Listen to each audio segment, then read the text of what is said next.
The Arizona desert stretched endlessly in every direction, baking under a sun that showed no mercy. It was August 1883, and the heat was the kind that could kill a man if he wasn't careful. Sam Hartwell wiped the sweat from his forehead with the back of his sleeve as he rode his old brown horse across his property. At 43 years old, Sam had seen plenty of hard times, but this summer was testing even his limits. His ranch wasn't much to look at. Just a small adobe house, a barn that needed fixing, and about 200 head of cattle scattered across the dusty land. Most folks thought he was crazy for trying to make a living out here, 20 miles from the nearest town, but Sam liked the quiet. He liked being his own boss. And after losing his wife to fever 3 years back, the solitude felt right. The drought had been going on for 2 months now. The grass was brown and brittle, breaking under his horse's hooves like old paper. His cattle were getting thinner by the day, and the water holes were drying up faster than he could find new ones. If it didn't rain soon, he'd have to drive the herd closer to town, and that meant dealing with other ranchers who didn't much care for a man who kept to himself. Sam was checking the fence line near his eastern border when his horse suddenly stopped dead in its tracks. The animal's ears went straight up, and it started backing away from something ahead. Sam had learned to trust his horse's instincts over the years. In this country, that kind of behavior usually meant trouble. "Easy, boy," Sam said softly, patting the horse's neck. "What's got you spooked?" He squinted against the late afternoon sun, trying to see what had scared his mount. At first, there was nothing but rocks and dried brush. Then his eyes caught something that didn't belong. About 50 yards ahead, near a cluster of desert sage, was what looked like a pile of old rags, but rags didn't move. And this pile was moving, just barely. Sam climbed down from his horse and walked closer, his hand resting on the gun at his hip. Out here, you never knew what you might find. Could be a wounded animal. Could be a trap set by bandits who robbed lone travelers. Could be worse. As he got closer, Sam's heart started beating faster. It wasn't rags at all. It was a person. Young woman, from the look of it, lying curled up on her side like she was trying to make herself as small as possible. Her long black hair was tangled with dust and thorns. Her clothes were torn in several places. She wasn't moving much, just the slight rise and fall of her back that told him she was still breathing. Sam knelt down beside her, being careful not to startle her if she was conscious. That's when he saw her face. She was young, maybe 16 or 17 years old. Her skin was brown from the sun, and her features told him right away that she was Apache. Her lips were cracked and bleeding from thirst. There was dried blood on her forehead from a nasty cut. Her arms and legs were covered in scratches and what looked like rope burns around her wrists. This girl had been through something terrible. Sam looked around nervously. Finding an Apache out here alone was unusual and dangerous. The Apache tribes had been fighting with settlers and the army for years. There were stories of raids, of people being taken, of whole families disappearing in the night. Most ranchers would shoot first and ask questions later if they found an Apache on their land, but this wasn't a warrior. This was just a kid, and she was dying. Sam gently touched her shoulder. "Hey," he said quietly, "can you hear me?" Her eyes fluttered open for just a moment. They were dark brown, almost black, and filled with fear when she saw his face. She tried to move away from him, but she was too weak. Her eyes rolled back and she lost consciousness again. Sam sat back on his heels, thinking hard. He knew what most people would expect him to do. Leave her here, ride back to town and tell the sheriff. Let someone else deal with it. That would be the safe thing to do. The smart thing, according to most folks, but Sam had never been one to follow the crowd. And looking at this girl, he couldn't see an enemy. He just saw someone's daughter who was going to die if nobody helped her. The sun was getting lower in the sky, painting the desert orange and red. The temperature would drop fast once it got dark, and in her condition, the cold could finish what the heat and thirst had started. Sam made his decision. He went back to his horse and got his water bottle. Returning to the girl, he lifted her head gently and let a few drops of water fall on her lips. She stirred slightly, her mouth opening automatically. Sam gave her a little more, being careful not to give her too much too fast. He'd seen men drink themselves sick after being without water for too long. Getting her onto his horse was tricky. She was small, but dead weight is always heavy, and Sam wasn't as young as he used to be. He managed to get her draped across the saddle in front of him, holding her steady with one arm while he guided the horse with the other. The ride back to his ranch house took longer than usual. Sam kept stopping to check on the girl, making sure she was still breathing. A couple times she mumbled something in Apache, words he couldn't understand. She seemed to be reliving something awful, even in her unconscious state. When they finally reached the house, Sam carried her inside and laid her on his bed. It was the only real bed in the place, and she needed it more than he did. He lit a couple of oil lamps and got a better look at her injuries. Besides the cut on her head and the rope burns, she had bruises on her arms and what looked like a twisted ankle. Someone had hurt this girl, and recently Sam heated some water on his wood stove and got clean rags from his supply box. He'd learned basic doctoring over the years, mostly from taking care of sick cattle and mending his own wounds. People weren't that different from animals when it came to cuts and bruises. He cleaned the cut on her forehead first. It wasn't as bad as it had looked under all that dried blood, but it would need watching to make sure it didn't get infected. The rope burns on her wrists were worse. They were deep and raw, like she'd been tied up tight and had struggled against the ropes for a long time. As Sam worked, he found himself wondering what had happened to her. Had she been captured by enemies? Had she escaped from somewhere? Was she running to something or away from it? The questions churned in his mind, but he pushed them aside. Right now, his job was just to keep her alive. He managed to get some water into her, a spoonful at a time. Her body seemed desperate for it, and she swallowed automatically, even though she wasn't awake.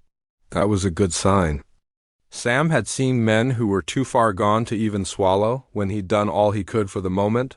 Sam pulled a chair next to the bed and sat down with his rifle across his knees. He wasn't sure what morning would bring, but he had a feeling his quiet life was about to get a lot more complicated.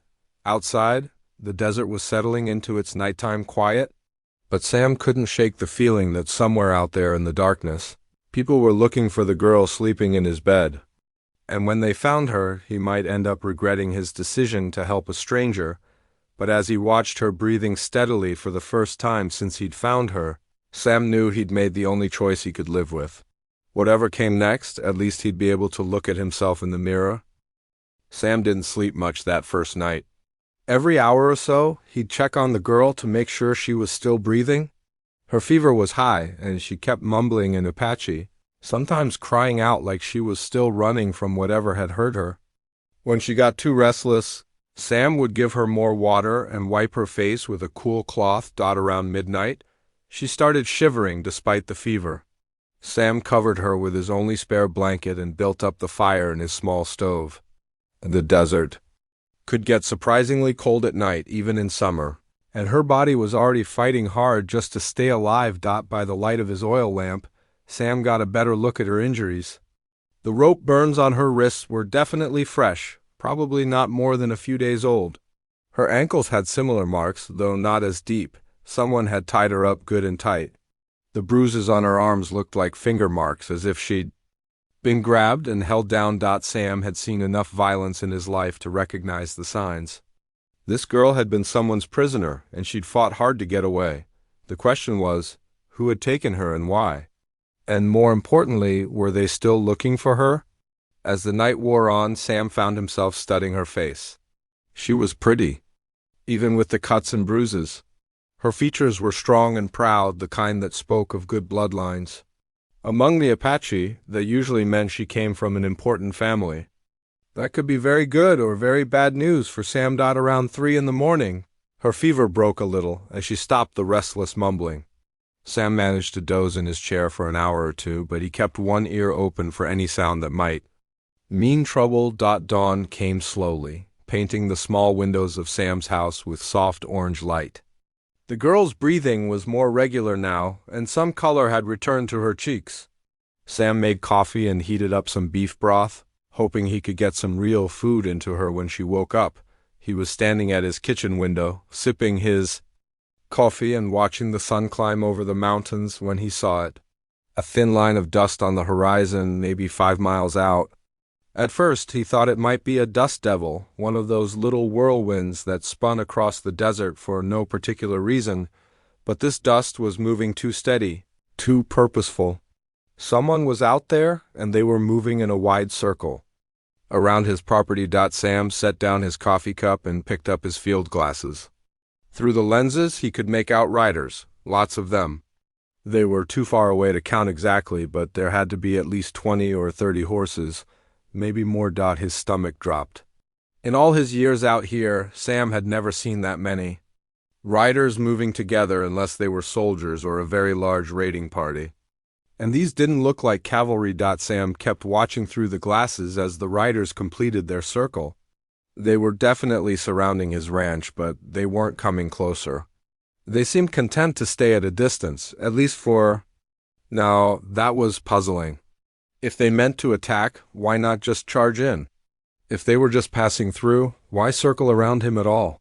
The answer might be lying in his bed. Sam went back to check on the girl.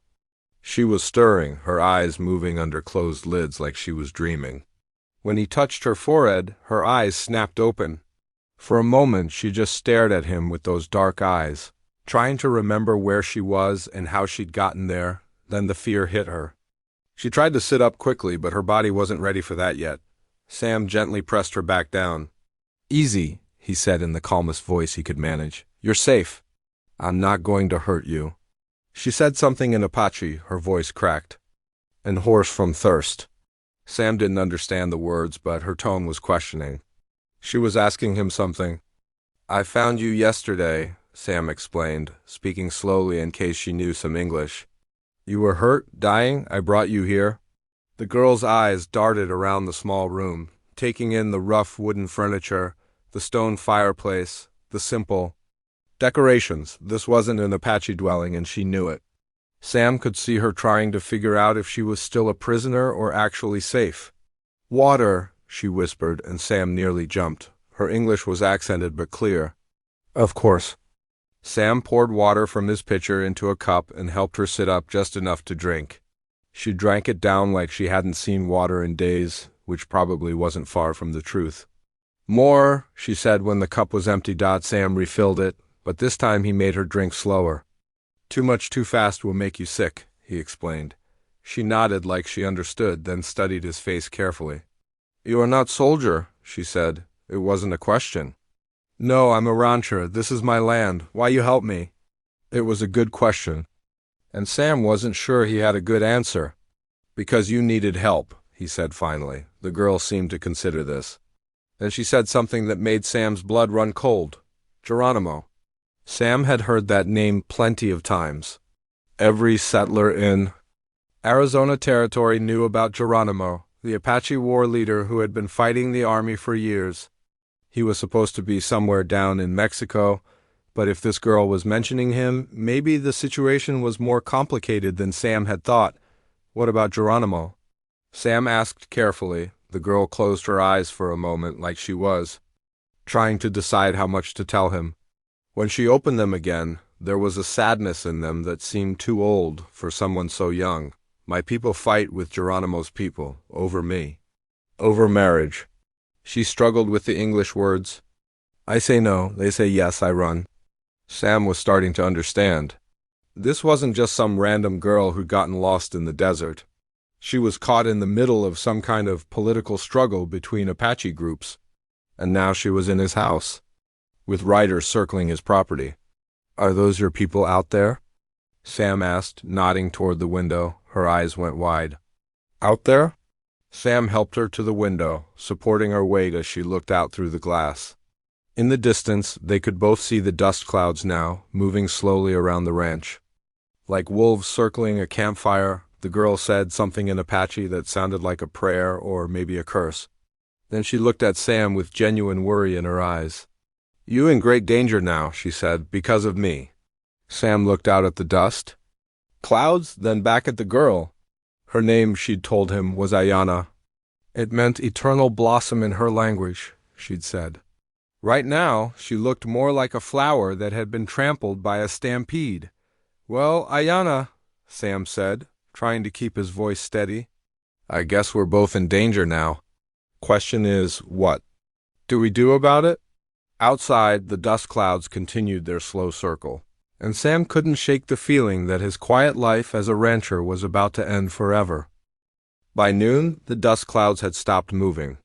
Sam counted them through his field glasses, and his hands started shaking a little when he realized what he was seeing. There weren't just 30 or 40 riders out there. There were hundreds of them. They had positioned themselves all around his property, spaced out like fence posts in a perfect circle. Some were on horseback, sitting as still as statues. Others had dismounted and were just standing there, waiting. All of them were watching his house. Sam had never seen anything like it in his life. It was like waking up to find your house surrounded by an army, except this army was silent as death and twice as patient. How many? Ayanna asked from the bed. She was sitting up now, though Sam could tell it cost her to do it.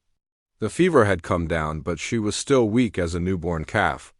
Too many to count, Sam said, not taking his eyes off the field glasses. Maybe 300, maybe more. Ayanna closed her eyes and said something in Apache that Sam figured was probably a prayer. When she opened them again, there were tears running down her cheeks. My father, she whispered. Your father's out there? She nodded. Nalnish, war chief. He find me. Sam lowered the glasses and looked at her. Your father is a war chief? Yes, important man, respected, feared. She wiped her eyes with the back of her hand. I bring shame to him. Run from marriage he arranged. Now I bring danger to you. Sam was starting to understand just how deep in trouble he was. It was one thing to help a lost girl. It was another thing entirely to be caught in the middle of what looked like a family dispute between Apache royalty. What do they want? Sam asked. Me? Ayanna said simply. But they not know if you friend or enemy. They wait to see. Sam went to each window in turn, looking out at the silent watchers. Some were close enough that he could make out details through the glasses. They were all armed with rifles and bows. War paint on their faces, feathers in their hair. These weren't just any Apache. These were warriors, and they meant business. How long will they wait? Sam asked. Ayanna shrugged, then winced as the movement hurt her bruised ribs. Apache very patient. They wait days if they must. Wait until they understand what kind of man you are. And if they decide I'm the wrong kind of man? Ayanna didn't answer, but she didn't need to. Sam could figure that out for himself. The afternoon crawled by like a wounded animal. Sam made more broth and managed to get Ayanna to eat a little. Her strength was coming back slowly, but she was still in no shape to travel. Every few minutes, Sam would check the windows. The warriors never moved. They just sat there like they had all the time in the world. Around 3 o'clock, something changed. Sam was watching the north side of his property when he saw one of the warriors ride forward about 50 yards, then stop. The man was older than the others, with gray streaks in his long black hair. Even from a distance, Sam could tell this was someone important. The way he sat his horse, the way the other warriors seemed to turn slightly toward him, even though they never moved from their positions. That's him, Ayanna said softly. She had dragged herself to the window and was looking out beside Sam. That's my father. Sam studied the man through his glasses. Nalnish was tall and lean, with a face that looked like it had been carved out of stone. He wore a simple shirt and pants, but there was no mistaking his authority. This was a man who commanded respect without saying a word. He wants to talk, Ayanna said. How do you know? The way he sits. The way he looks at house. He tried to understand what happened to his daughter. Sam lowered the glasses. What should I do? Ayanna was quiet for a long moment. Apache way is to judge man by his actions, not his words. My father see you help me, but he also see you are white man, and white men often lie. I'm not lying, I know, but he not know. Ayanna turned to look at Sam directly. You saved my life. Now I tell you truth.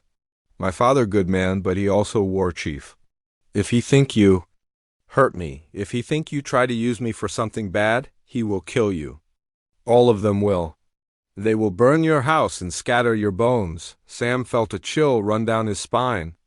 And if he thinks I'm telling the truth, then maybe you live. Maybe we both live.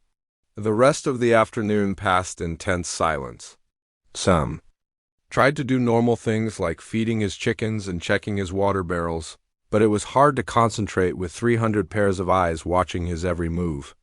Every time he stepped outside, he could feel their gaze on him like a physical weight. Ayanna told him more about her situation while they waited. The marriage her father had arranged was supposed to create peace between two Apache groups that had been fighting for years. The man she was supposed to marry was cruel and violent, known for beating his wives. When Ayanna refused, it had created a crisis. Some said she should be forced to marry for the good of the people. Others said a woman should have the right to choose. The argument had split the community. In the end, some warriors from the other group had tried to take her by force, thinking that if they could make the marriage happen, the dispute would be settled. That's when she had been tied up and held prisoner. That's when she had escaped and nearly died in the desert. My father, he caught between two bad choices, Ayanna explained. He loved me, but he also have duty to his people. He think maybe if I marry this man, there be peace. But I rather die than live with man who hurt women. Sam understood. He'd seen enough of the world to know that sometimes there were no good choices, only hard ones. But he also understood why a young woman would risk everything rather than be forced into a life of misery. As the sun started to get lower in the sky, Sam made a decision that surprised even himself. I'm going out there, he said. Ayanna grabbed his arm with more strength than he thought she had. No, too dangerous. They might shoot first. They've had all day to shoot me if they wanted to. Your father's not a fool. He knows I could have hurt you by now if that's what I intended. I think he's waiting to see what kind of man I really am. And if you're wrong? Sam looked out at the circle of warriors, then back at Ayanna. Then I guess we'll find out together. But I can't just sit here forever, waiting for someone else to make the first move. That's not how I was raised. Ayanna studied his face for a long moment. Then she nodded slowly. You are a brave man, Sam Hartwell. Maybe too brave, but maybe that would save us both. Sam checked his rifle one more time, then headed for the door. Outside, 300 Apache warriors waited to see what kind of man he really was. In a few minutes, they'd all find out together. Sam stood at his front door for a full minute before opening it. His hand was on the handle, but his feet felt like they were nailed to the floor. Once he stepped outside, there would be no taking it back. 300 Apache warriors were waiting to see what he would do, and one wrong move could end everything. He looked back at Ayanna, who was watching him from the bed. Her dark eyes were filled with worry, but also something else. Respect maybe, or hope. If something happens to me, Sam said quietly, there's food in the kitchen and water in the barrel outside. My horse is in the barn. Ayanna shook her head. Nothing happened to you. My father is hard man, but he is fair man. He see truth in your face. Sam hoped she was right. He opened the door and stepped out into the afternoon sun. The silence was overwhelming. Sam had heard quiet before, but this was different. This was the kind of quiet that happens when hundreds of people are all holding their breath at the same time. He could feel every pair of eyes on him as he walked slowly away from his house. He didn't carry his rifle. That would have been seen as a threat. Instead, he kept his hands visible and walked at a steady pace toward the nearest group of warriors. They were about 100 yards away, sitting on their horses like statues. When Sam got within 50 yards, one of the warriors raised his hand. Sam stopped walking. The message was clear, close enough. For several long minutes, nobody moved. Sam stood in the middle of his own property, surrounded by more armed men than he'd ever seen in one place. The warriors studied him with the patience of people who had learned to read men's souls through their actions. Then, from the north side of the circle, Nalnish began to ride forward. Sam watched the war chief approach. Even on horseback, the man commanded attention. He moved with the confidence of someone who had never doubted his own authority. When he was about 20 feet away, Nalnish stopped his horse and looked down at Sam. Up close, Sam could see that Nalnish was older than he'd appeared from a distance. There were deep lines around his eyes and gray threads through his long black hair. This was a man who had seen many battles, made many hard decisions. His face was stern, but Sam didn't see cruelty in it. He saw the weight of leadership. Neither man spoke for a long time. They just looked at each other, taking measure. Finally, Nalnish said something in Apache. His voice was deep and calm, but Sam couldn't understand the words. "I don't speak Apache," Sam said honestly, "but I think I know why you're here." Nalnish tilted his head slightly. "You speak English to my daughter?" Sam was surprised. The war chief's English was better than Ayana's, though still heavily accented. "Yes, we talk some." "What'd she tell you?" Sam thought carefully about his answer. This was probably the most important conversation of his life. "She told me she was running from a marriage she didn't want. She told me someone had hurt her and tied her up. She told me you're her father and that you're trying to do what's best for your people." Nalnish's expression didn't change, but something flickered in his eyes. "What else?" "She told me she'd rather die than marry a man who beats women." This time, Nalnish's face did change. For just a moment, Sam saw something that might have been pain cross the war chief's features. "You know why she must marry?" Nalnish said. "It wasn't a question. To make peace between your people and another group. I understand that. But I also understand why she ran. You have daughter?" Sam shook his head. "I had a wife. She died 3 years ago. We never had children." "Then you not know weight of father's choices." "Maybe not. But I know what it's like to watch someone you love suffer." They stared at each other again. Sam could hear his own heartbeat in the silence. Somewhere behind Nalnish, 300 warriors waited to see how this conversation would end. "My daughter, she is safe in your house?" Nalnish asked. "She's hurt, but she's healing. I've been taking care of her wounds, giving her food and water." "Why?" It was the same question Ayana had asked, and Sam gave the same answer. "Because she needed help." "You ask nothing in return?" "Nothing." Nalnish studied Sam's face for a long moment. "You know who I am?" "Ayana told me you're a war chief. That you're respected and feared. You fear me?" Sam thought about lying, but decided on honesty. "Yes, I'd be a fool not to. But I'm more afraid of living with myself if I let your daughter die when I could have helped her." Something changed in Nalnish's expression. It was subtle, but Sam caught it. The hardness around his eyes softened just a little. "You may go back to your house," Nalnish said. "We will remain here." "For how long? Until I decide what kind of man you are?" Sam nodded and started walking back toward his house. He could feel hundreds of eyes following his every step, but somehow the weight of their gaze didn't feel quite as heavy as before when he got back inside. Ayana was sitting up straighter than she had since he'd found her. "What did he say?" she asked. "He's going to wait and see what kind of man I am." "That is good. That mean he not decide to kill you yet." "Thanks. That's comforting." Despite everything, Ayana almost smiled. "My father, he good judge of character. He see you help me with no thought of reward." That means something to him. The rest of that day passed slowly. Sam went about his normal routine as much as possible, feeding his animals and checking his water supply. Every time he went outside, he could see the warriors watching him. But they never moved closer, and they never made any threatening gestures. That night was harder. Sam didn't sleep much, and neither did Ayana. Her fever came back a little, and she had nightmares about being tied up and hurt. Sam sat by her bed, giving her water when she needed it, and talking quietly to calm her down when the dreams got bad. Sorry I bring this trouble to you," she said during one of her wakeful moments. "You didn't bring trouble. You brought a choice. I chose to help you. That's on me, not you." "Still, you could have left me in desert." "No," Sam said firmly. "I couldn't have. That's not who I am." The second day was like the first, except longer. The warriors maintained their positions around the ranch. Some of them rotated out, but others seemed content to sit in the sun all day, watching and waiting. Sam began to understand why the Apache were such effective fighters. Their patience was incredible. Ayana was getting stronger. She could walk around the small house now, though she still tired easily. She helped Sam prepare meals and told him more stories about her people. Despite the circumstances, Sam found himself enjoying her company. She was smart and funny, with a strong will that reminded him of his late wife.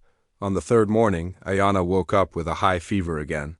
This time it was worse than before. She was burning up and shivering at the same time.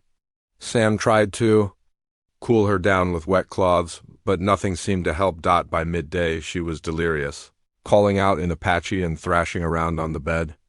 Sam was getting scared. He'd seen fever take people before, and Ayana was showing all the wrong signs. "I need to get you to a doctor," Sam said, even though he knew she probably couldn't hear him, but the nearest doctor was in town, 20 miles away. And there were 300 Apache warriors between his house and the road. Sam looked out the window at the silent watchers, then back at Ayana. She was getting worse by the hour. If he didn't do something soon, all his efforts to save her would be for nothing. It was time to make another impossible choice. Sam looked at Ayana burning up with fever and made the hardest decision of his life. He couldn't watch her die, not after everything they'd been through together. If that meant facing 300 Apache warriors, then so be it. He walked to his front door and opened it wide. Then he did something that probably looked crazy to anyone watching. He stepped outside and raised both hands high above his head, empty palms facing outward. The effect was immediate. Every warrior in sight turned to look at him. Some reached for their weapons, thinking this might be some kind of trick. But Sam just stood there with his arms up, waiting. After a few moments that felt like hours, Nalnish rode forward from his position. This time, he came all the way to Sam's front porch, close enough that Sam could see the concern in the war chief's eyes. "What you do?" Nalnish asked, his hand resting on his rifle. "Your daughter is dying," Sam said simply. "The fever's too. Hi, I've done everything I know how to do, but it's not enough. She needs help I can't give her." Nalnish's face went hard. "You let her die?" "No, that's why I came out here. I need you to see her condition for yourself." Sam stepped aside and gestured toward his open front door. "Come inside, see your daughter." The silence that followed was so complete that Sam could hear his own heartbeat. What he was suggesting was almost unthinkable. A white man inviting an Apache war chief into his home, with 300 warriors watching. If this went wrong, it would go very wrong very fast. But Nalnish surprised him. After a long moment, the war chief dismounted from his horse. He handed his rifle to one of his men and walked slowly toward Sam's door. "If this trap," Nalnish said quietly, "you die badly." "It's not a trap. It's a father being asked to see his sick daughter." Nalnish stepped through the doorway into Sam's small house. The war chief had to duck slightly to clear the frame, and Sam realized how big the man actually was. Inside the small room, he seemed to fill all the available space. When Nalnish saw Ayana on the bed, something changed in his entire posture. The stern war chief disappeared, and in his place stood a worried father. He rushed to her side, kneeling beside the bed and touching her burning forehead with gentle hands. Ayana's eyes fluttered open at her father's touch. For a moment she seemed confused, like she couldn't believe he was really there. Then she whispered something in Apache, and Nalnish answered in the same language, his voice soft and full of love. Sam stood by the door, watching the reunion. Even though he couldn't understand the words, he could see the pain in Nalnish's face as he examined his daughter's condition. The war chief's hands were surprisingly gentle as he checked her injuries and felt her fevered skin. After several minutes, Nalnish looked up at Sam. "You do this?" he asked, gesturing to the clean bandages and the careful way Ayana had been cared for. "Yes, I cleaned her wounds and tried to bring down the fever. I gave her food and water, but the fever keeps coming back, and it's getting worse." Nalnish studied Sam's face, then looked around the small room. He saw the extra blankets, the bowl of cool water Sam had been using to try to bring down Ayana's temperature, the clean cloths. He saw a white man's simple home that had been turned into a makeshift hospital for his daughter. "Why you care for Apache girl?" Nalnish asked. Sam had been asked this question before, but somehow it felt different, coming from Ayana's father. "Because she needed help, because she's someone's daughter, because it was the right thing to do." Nalnish was quiet for a long moment, then he said something that shocked Sam. "I believe you." Those 3 words changed everything. Sam could see it in the war chief's face, in the way his shoulders relaxed slightly. The test was over, and somehow Sam had passed. "My daughter, she tell me you good man," Nalnish continued. "She say you ask nothing in return for helping her. This is not common among white men." "It should be common among all men," Sam replied. Nalnish almost smiled at that. "You speak truth, but world not always work that way." Ayanna stirred on the bed, trying to sit up. Both men moved to help her, and Sam noticed that they worked together naturally, each supporting her from one side. "Father," Ayanna said in English, her voice weak but clear, "this man saved my life. He protected me when he could have left me to die." "I know, daughter. I see what he do for you." "The marriage," Ayanna began, but Nalnish shook his head. "No more talk of marriage now. You are sick. You need to heal." "But the peace between our peoples?" "We'll find another way," Nalnish said firmly. "No daughter of mine will be forced to marry man who brings fear instead of love." Sam saw tears in Ayanna's eyes, but this time they were tears of relief. Her father had chosen her happiness over political convenience, and that choice would change everything for her. "There will be consequences," Ayanna said softly. "Let me worry about consequences," Nalnish replied. "I am war chief. I find way to make peace without sacrificing my daughter's life." Over the next hour, Nalnish examined everything Sam had done to care for Ayanna. He asked detailed questions about her injuries, her fever, her appetite. Sam answered honestly, explaining each step he had taken and why. "You know medicine?" Nalnish asked. "A little. Mostly from taking care of sick cattle and horses." "People aren't so different when it comes to basic care." "Apache have medicine for fever like this," Nalnish said thoughtfully. "But need special plants, take time to find and prepare." "How much time?" "Maybe 1 day, maybe 2, Sam nodded. "Then we wait." "I'll keep doing what I've been doing. You do what you think is best." As the afternoon wore on, something remarkable happened. Word of Nalnish's visit to Sam's house had spread among the warriors. Instead of seeing it as a sign of weakness, they seemed to view it as proof of their leader's wisdom. A man who would risk his own safety to check on his daughter's welfare was a man worth following. Some of the warriors even began to approach closer to the house, though they maintained a respectful distance. Sam could see them talking among themselves, and while he couldn't understand their words, their tone seemed more curious than hostile. When evening came, Nalnish prepared to leave. But before he mounted his horse, he turned to Sam with something like respect in his eyes. "You give my daughter back her life," he said. "Apache do not forget such gifts."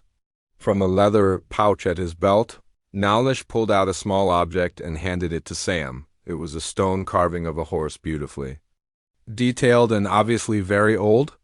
"This belonged to my grandfather and his grandfather before him," Nalnish explained. "It bring protection to those who show honor." Sam accepted the gift with both hands, understanding the significance. "Thank you, I'll treasure it. When my daughter is well, we will leave this place. But you will always have safe passage through Apache lands. This I promise you." As Nalnish rode back to his men, Sam felt something he hadn't experienced in years. He felt like he belonged to something larger than himself. Through one act of simple human kindness, he had built a bridge between 2 worlds that had been at war for generations. Inside the house, Ayanna was already looking better. Her fever had broken again, and this time it seemed like it might stay down. She smiled at Sam as he showed her the carved horse. "My great-great-grandfather made that," she said. "A very special gift." "I know," Sam replied. "Your father is a good man." "Yes, and so are you, Sam Hartwell, so are you." Outside, the Apache warriors began to pull back from their positions around the ranch. The siege was over. But the friendship that had been born from it would last much longer than anyone could have imagined.